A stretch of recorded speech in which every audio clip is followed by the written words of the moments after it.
I believe that the global pandemic has accelerated long-standing trends, bringing the nature and characteristics of the future successful enterprise into a final resolution. Evolving the DNA of future enterprise will require CEOs to close a key capability and execution gaps as well as embrace a mindset of continuous transformation. And I believe you all must be agreeing with me. Now, to realize a sustainable competitive advantage, CEOs must also embrace three interconnected value drivers. One being human centered approach, second being technology at speed, and third is the innovation at scale. I believe that yes, there comes a time. Paul also said when leaders have to, adorn the hats of being, humane into their approach, and rightly you also quoted the same. Alok sir, staying at a pace with the evolving workplace culture, other factors are, bound to overpower the employee concerns and needs to a lot of extent. How, in your view, should a leader manage to stay afloat in such a situation? Rather, is there a need to be tiptoed towards employees' concern in such adverse situations? And if yes, then how? Yeah, thanks, Sugandha, for the question. And it's an honor to be here. Thanks for inviting me. It's an honor to be in the esteemed company of Rajiv, Rajendra, and Anuragji. I have a very strong belief on this question, and I had come across a quote a couple of years back, which said that adversity does not build character; it actually reveals it, and that is very true for not just the leaders, but also for employees and every stakeholder who is part of an organization, whether in pandemic, before pandemic, after pandemic, etc. It is how we deal with adversity that really shapes who we are and will shape who we are as a leader going forward. I'm just going to go back to your question, and you see the employees. Employees ask for a lot of things, and as leaders, we are constantly. The most important thing is to keep listening to them. But if you really summarize, there are four things that an employee is looking for in his job.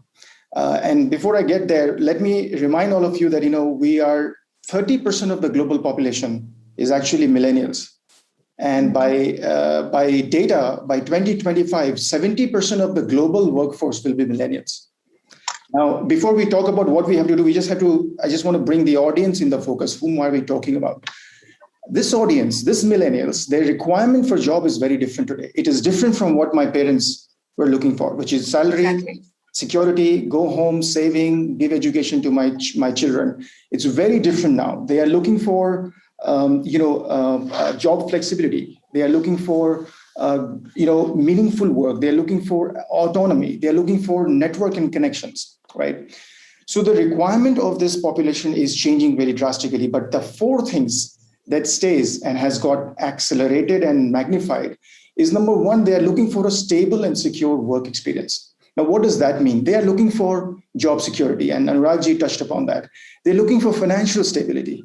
They're looking for an ability to predict that if I continue in a job like this, after a certain path, here's where I may be, provided I perform. As a leader, therefore, our job is to provide that organization stability, that financial performance, that compensation and benefits that is commensurate to the performance of the individual. The second thing that they are looking for is inclusion and a sense of belonging in the organization. Right. They are looking for a fair place to work. They're looking for meritocracy. They're looking for respect. They're looking for equality in what they do. And therefore, how you design your appraisal system, how you reward and promote people, how transparent you are about that is extremely important to make employees feel that they are part of an organization that treats them fairly. The third big thing is they're looking for trusting relationships. They're looking for recognition at the work. And therefore, as a leader, it's important how we show up. What is our say-do ratio? When we say something, are we really walking the talk? Are we really doing it? And employees watch you, right? So how do you build that trust from senior leadership down all the way into the organization is massively critical. And the fourth one, which is extremely important, but I have seen that in India, it does not get played out that much because of the fact that we are a developing country and we have a lot of compulsions, is an individual purpose and contribution. How does an employee feel like, why do I come to work every day? Now, nobody thinks about that, but when you go to Western cultures, and you heard some of the other panelists in the previous session, they are more mature about why they are working and what are they doing. So how do you connect an organization's goals and purpose to the individual goal and purpose? I think it's extremely important. So these are the four things you can summarize as what an employee is looking for. Mm-hmm. Now, I think it's vitally critical, even in pre-pandemic, more so in pandemic and in this adversity, that leadership is transparent and communicating. It is not about communicating everything that the audience wants to hear. At NEC Corporation, we have taken some very tough decisions that we had to last year when the pandemic opened up and we didn't know where the world is going to go. And we took some conservative steps, but we never fired a single individual. Going back to Rajendraji's point, we have given, unlike most of our peer group, we have actually paid everybody the salary retrospectively. Many of our peers and competitors actually paid salary from the day they announced that, look, your salary increment will start from here. We went back and said, look, we are delaying the announcement. We wanted to watch the environment. We've got a better control of that. Now we are going to pay everything that is due to you from the date it was due to you. And everything that you heard Anuragji and Rajendraji talk about, we have created COVID task force. We have created, for everybody, in an unfortunate incident that any employee gets deceased, we are paying 1 year's salary to the employee's family. We now have one of the country's best medical insurance that we have provided to our employees, which has 0% copay. Now, idea is not about numbers. Nobody expects that I'm going to fall sick tomorrow and therefore this is a benefit that I'm getting. This is about giving peace of mind to employees. This is about the trust that you as a leadership is giving away to our employees to say that, look, I got your back. You don't worry. And I think it's extremely important in an environment like this, where there is very small, very thin line between work and life. There is no difference in work and life today. And it's got accentuated by the pandemic.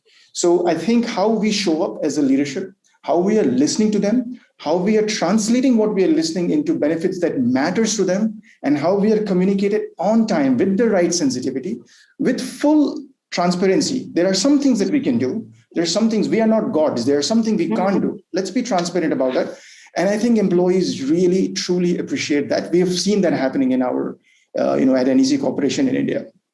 Very smartly, sir, you've picked up this concept of bubble, and I'm sure those who did not understand it would have understood it really well because you've articulated it in the best way possible. The new meaning of leadership is now to produce more drivers, leaders than followers.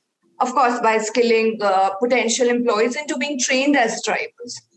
Now, how successful do you think this methodology stands in the new normal, and to what extent, of course? I think it gets magnified even more today. And I'll tell you, leadership is a very motherhood word, and I like to break it down into three parts. And there is a contextual leadership where you have a lot of data, and because you have data and you have awareness, it's less complex. It may be a difficult job, but it's less complex because you have more data. So you're an IT professional and understand exactly how to write a program, write a code. You're a sales guy, so you know exactly where to go. So that's contextual leadership, right? Somewhere in the middle is situational leadership, where the data may be a little lesser, but you understand the situation. So you have comfort in the situation, and therefore you are able to take a little bit more calculated call on what decisions you have to make. And then towards the end of that continuum, you have situational visionary leadership. Now, visionary leadership is where you have no data. You don't know how the world is going to move 5 years from now, and you have to take big bets on that. So the complexity increases significantly over there. Now, when you look at leadership in this continuum, you will very quickly get answer to your question, which is that we at NEC Corporation believe that every individual has to be a leader in their own right. Mm-hmm. The junior most person has to be a leader in a contextual leadership. when he is writing a program and when he is solving for a customer, he needs to know what's the smartest, shortest, most affordable way to solve for the customer. That's contextual leadership. When you are a manager and you are managing 50, 100 people, you need to understand what's the best way to deploy the people at the right place to get the best return to solve a certain problem. That's situational leadership. When you get to more senior leadership, then things get a little bit more murky. And I'm not trying to say that one is better than the other. You just have to have the number of gray strands in your hair to be able to get to that level. Exactly. But we would like people to master contextual leadership first, get on to situational leadership next, and then get on to visionary leadership. And we have programs at NEC that we've launched. We call it as LEAP, which is Leadership Excellence and application. So what we try to train people at different levels of the organization is to actually magnify this. And we throw them into situations that are completely unknown to them. Pandemic was an unknown situation. And I go back to the quote that I said before, which is adversity does not build character. It actually reveals it. You already are who you are. Adversity is not going to suddenly wake you up in the morning and say, okay, now I'm going to be different. No, it just reveals it to the world how you're going to respond to a certain, to a certain situation. So I think the answer to your question is actually absolute yes. It actually gets even more magnified. We should never, I would just underline one statement, that we should never underestimate the power of contextual leadership. And it's extremely important as India Incorporation, as India Enterprises, that we always not focus on visionary leadership. We should also give enough focus and attention to contextual leadership, because they are the building blocks. They are the foundations. And in the previous session, there was a little bit of a conversation happening around jugaad versus the Japanese style. Right. And I'm just going to go back to that. Some of the audience may not have heard that, but that's what I mean to say, that if your contextual leadership is strong, whether you do jugaad or whether you do long term, it is going to sustain itself. And if the contextual leadership solution is sustaining itself, the visionary leadership will become meaningful. Otherwise, you're going to be in 40,000 feet trying to make a strategy and a vision which is not supported by any foundation of the organization. So I went in a roundabout way, but I wanted to kind of give a perspective that for me, leadership is a harmonious, all-encompassing thing. And I think every individual, junior or senior, have a role to play in that leadership continuum. I would really like you also to give your parting ways or a word of advice to your audience, if you would want to say anything. I thank you. Thanks for the chance to do that, Sugandha. I just have one, we are living in an extremely complex and connected world. And I've always imbibed and believed that, you should not, as Mahatma Gandhi once said, the change has to start from you. And I think it so goes for leadership. I think we should stop worrying about who's coming in and trying to do and fix things for us. In that continuum of leadership that I talked about, contextual, situational, and visionary, you need to figure out where you belong. And you need to drive your own leadership, because each of these three is vitally important for the health of the organization and for the collective experience that we bring together. I think it's important that as a head of the company, somebody has to take the decisions, but I think everybody has to play the role to carry and lift the organization and keep people motivated. And I think adversity, like I said, it's one of my favorite quotes, adversity does not build character, it reveals it. So we have to ask ourselves, what's the character that is being revealed with we as a leader? Even though I'm the smallest guy in the organization, what leadership trait am I bringing to the organization? It's a thought to think about over the weekend. It's been a delight to talk to everybody. I believe the session will come out really well. People have been enjoying. And thank you so much for joining with us on this BW discussion. Hope to see you in future as well. Thank you so much. Orchestrating a brighter world, NEC.